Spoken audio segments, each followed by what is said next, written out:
Upheaval, Breaking Point, Chapter 16, Divisions.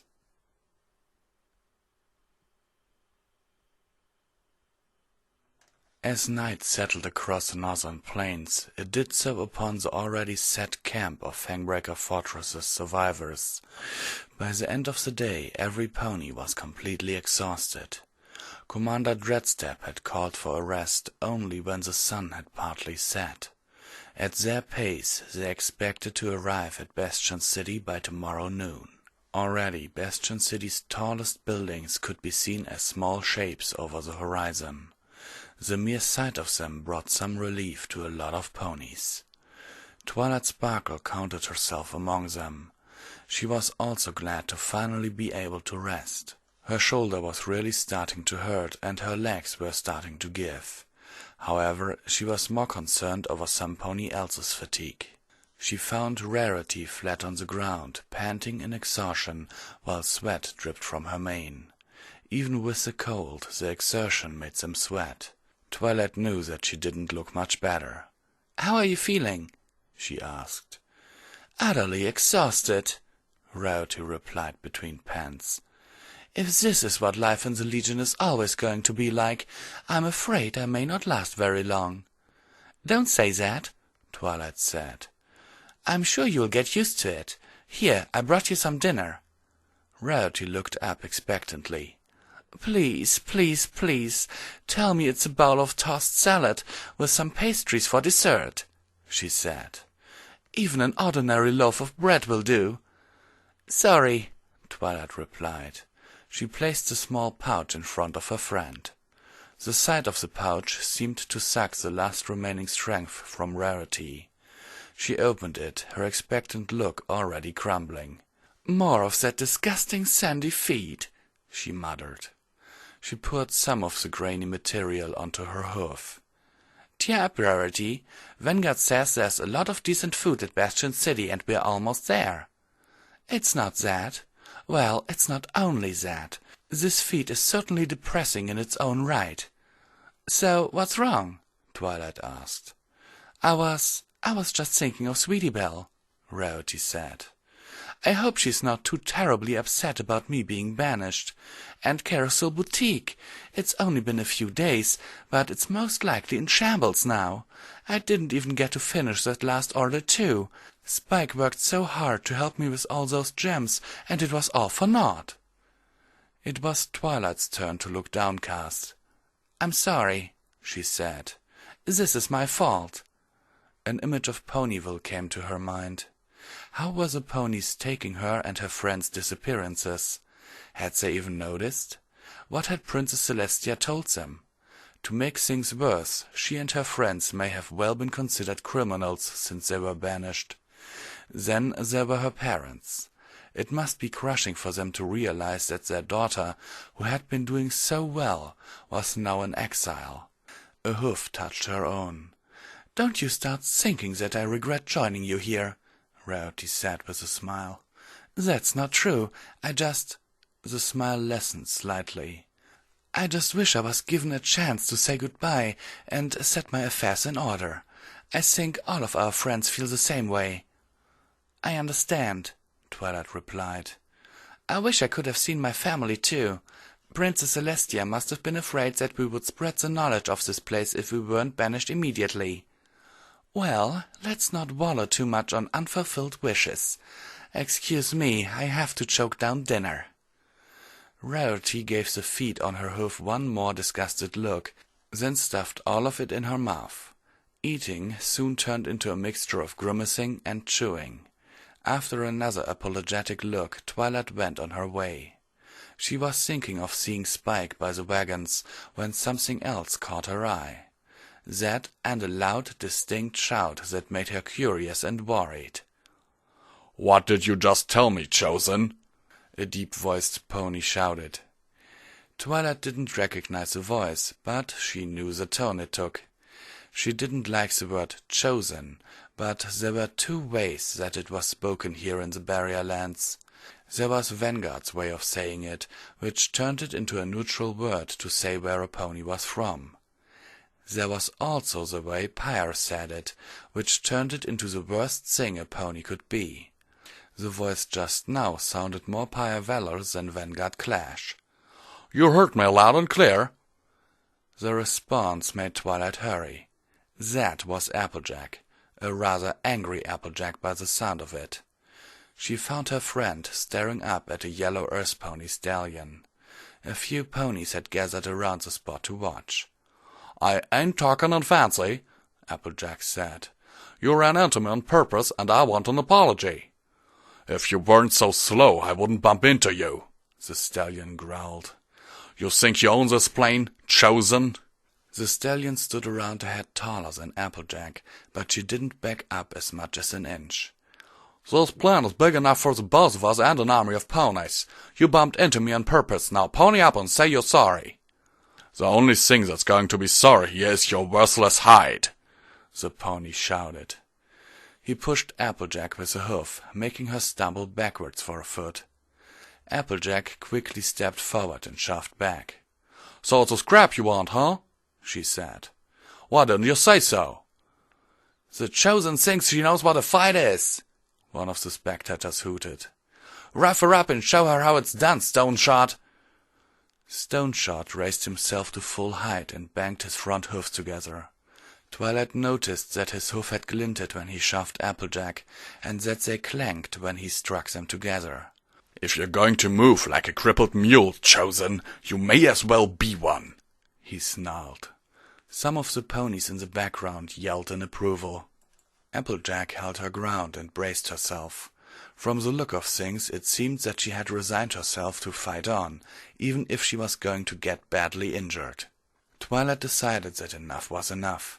She pushed ahead, ready to intervene with magic if she had to.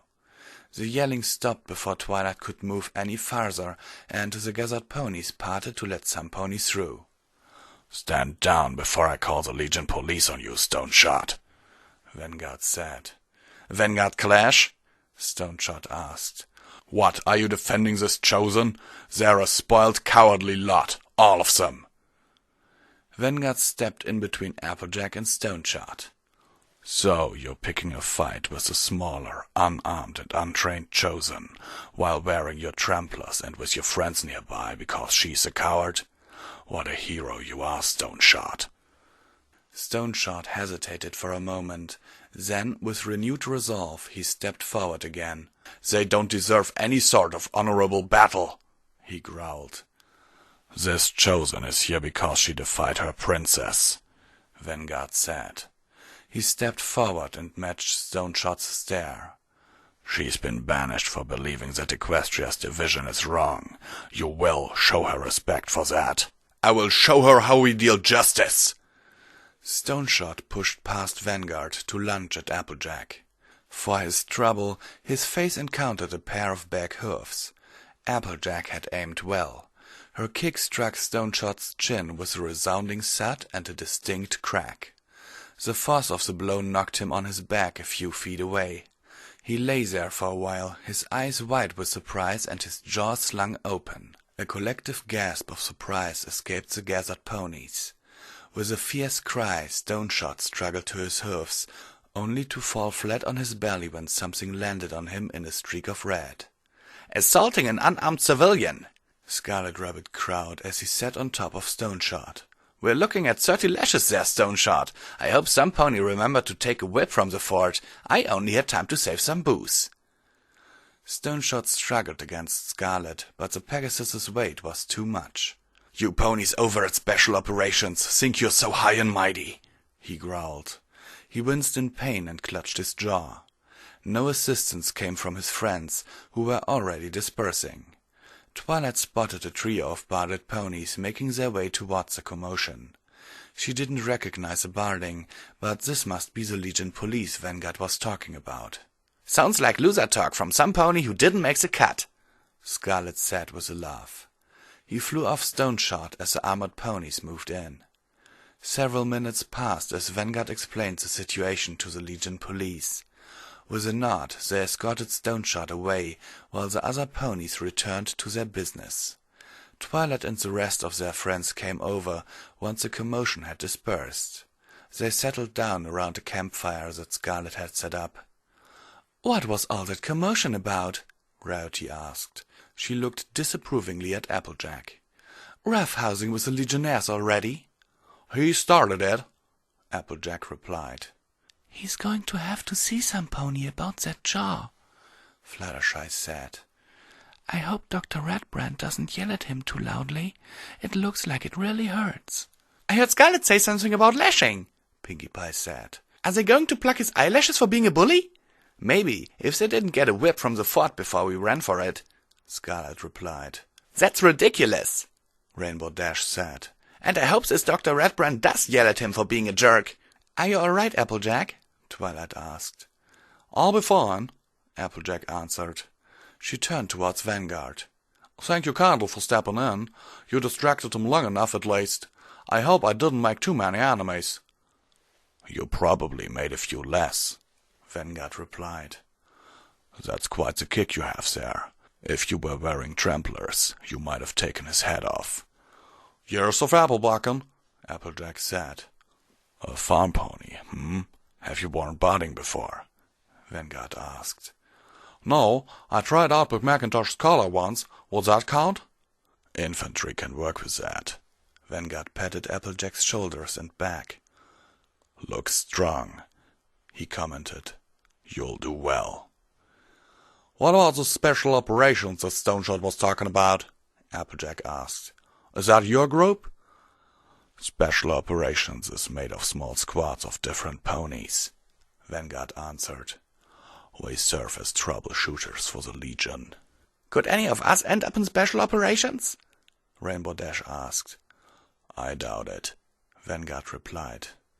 "My squad itself just lost its Unicorn Mage and Earth Pony Skirmisher, but re-recruit from within the Legion, among experienced Legionnaires. It's unlikely that new recruits will head straight to our squad." "What about unicorns?" Rarity asked. "Where would we go?" "The Legion can always use more Unicorn Magi. It depends on the spells that you have.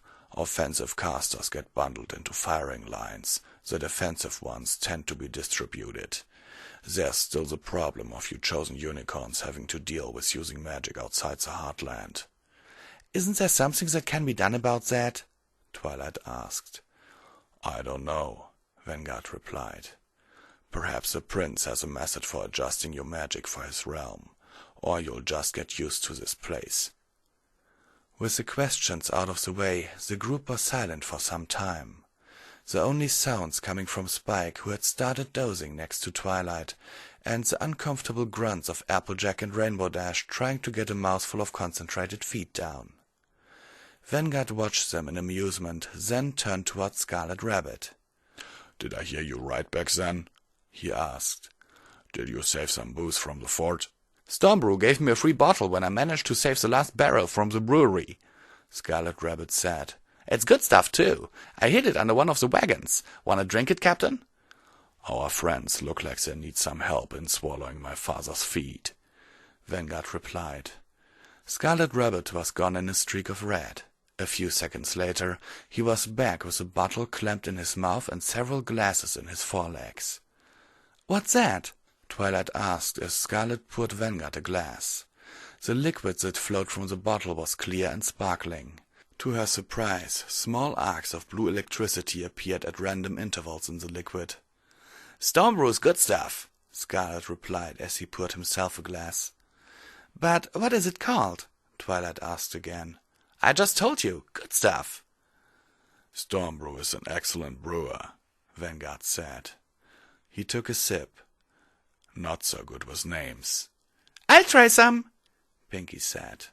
With an approving nod, Scarlet gave her a glass and poured her a drink. "Here goes!" She emptied the glass in a single pull. "That's not a good idea," Vanguard said. He backed away slightly. "That was delicious," Pinkie Pie said. "It's like punch, but not very sweet, and really smooth. It leaves this tingly feeling in your tongue, then a cool feeling in your throat. Is it barley I'm tasting? What's with the—" "Here comes the kick," Vanguard said. Arcs of electricity surged through Pinkie Pie. Her mane and tail stood up on end. A trail of smoke left her mouth as she spoke. "Awesome!" she gasped, then fell to her side. Worried, her friends looked her over while Scarlet held his sides and laughed. "So, who else wants a glass?" Scarlet asked. No pony took up the offer, so he poured himself another drink before watching Pinky doze off with a smile. "She's good, though," he said. "Maybe I should introduce her to Stormbrew." What was her job in the Heartland? Vanguard asked. "Well, she lived with some bakers." A baker, I'm not sure about her fighting skills, Vanguard said. Maybe she can be a lot of help to my father. She might even make that sandy feed you all hate so much tasty. "A worthwhile goal, I assure you," Rarity added. Take a hint from Pinkie Pie, Vanguard said. It's time to turn in. We still have some walking to do tomorrow. The rest of them agreed and did just that.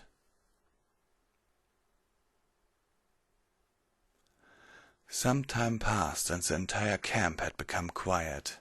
Nearly every pony was asleep, save for the sentries guarding the perimeter. Vanguard Clash found himself awake, and he quickly realized that he wasn't alone in that. Nearby, Applejack was sitting by the fire while her friends slumbered around her. "Something wrong?" he asked. "Not really," Applejack replied. "I was just thinking about stuff." Vanguard didn't reply immediately and settled near her. "Say, Vanguard," Applejack asked. "Yes?" "What Stoneshot said about us chosen ponies, is that how all of you Legion types feel? Do you think we're all cowardly and spoiled?" "No," Vanguard answered. "If I thought that, then I'd be joining Stoneshot in beating you up. The fact that no one helped him should give you a clue as to how popular his opinion is." "So he's just one disgruntled pony?" "That's not quite true either. The ponies of the Barrier Lands have different opinions on the Chosen," Vanguard said. "Some like to treat you and the Heartland like a fairy tale so they can just concentrate on fighting for their homes. Others acknowledge your existence, but put their faith in our prince, knowing what's best. There are also ponies who just like a good fight and don't sweat anything else." He looked at Scarlet when he said that. Then there's Stoneshot and his ilk, ponies who like to hold on to a centuries-old grudge. "So where do you put yourself?" "I think I'm a mix of the first two," Vanguard said. "Why would any pony want to hold on to a grudge? We've never done anything to them. If we knew what was going on out in these parts, we'd all have done something to help." "Don't be so quick to put all your fellow Chosen in the same boat," Vanguard said. "As for why hold on to a grudge, who knows?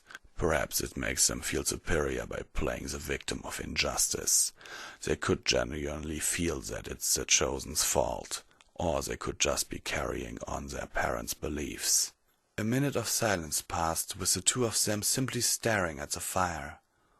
"Speaking of folks," Applejack said, "I hope your pa's not too upset about us not liking his sandy feed. To be honest, I don't think it's that bad. It'll probably taste better with a little applesauce." "I'm sure he's already taking your ability to swallow it with only a little gagging as a compliment," Vanguard replied. He paused. "Is that why you were wandering around when Stoneshot ran into you? You were looking for some applesauce?" "Well, yeah," Applejack answered, her face reddening slightly. "Just plain apples would have done it. I can make applesauce in a jiff." She paused for a while. "What about your ma? Is she in the Legion too?" "I'm avoiding her for now," Vanguard replied. "Until I have access to an actual hospital. I'll be lucky if she doesn't assault me on our way to Bastion City." Applejack laughed. "Sounds like one of my aunties," she said. She was quiet for a while again. Vanguard noticed an air of melancholy around her. The smile on her face quickly faded. "It must be nice working with your folks in the Legion," she said. "I see," Vanguard replied. He patted Applejack on the shoulder in an awkward attempt at comfort, once more wishing that he had the voice for this. "Perhaps it will help if you look at it this way." Applejack looked at him curiously. At the sight of her scrutiny, Vanguard coughed slightly before continuing. Though they're far away and you miss them, try to take comfort in knowing that they're far away from all of this and that they're safe. That's a nice thought, Applejack said. To Vanguard's relief, some of her smile managed to come back. Thank you kindly, Vanguard. That's real nice of you. Vanguard cleared his throat and looked away. Now get some rest, he said. You'll lose the respect you earned today if you collapse in exhaustion tomorrow. Understood, Captain. With that, Applejack settled in between Rarity and Rainbow Dash and closed her eyes, leaving Vanguard alone to stare at the fire.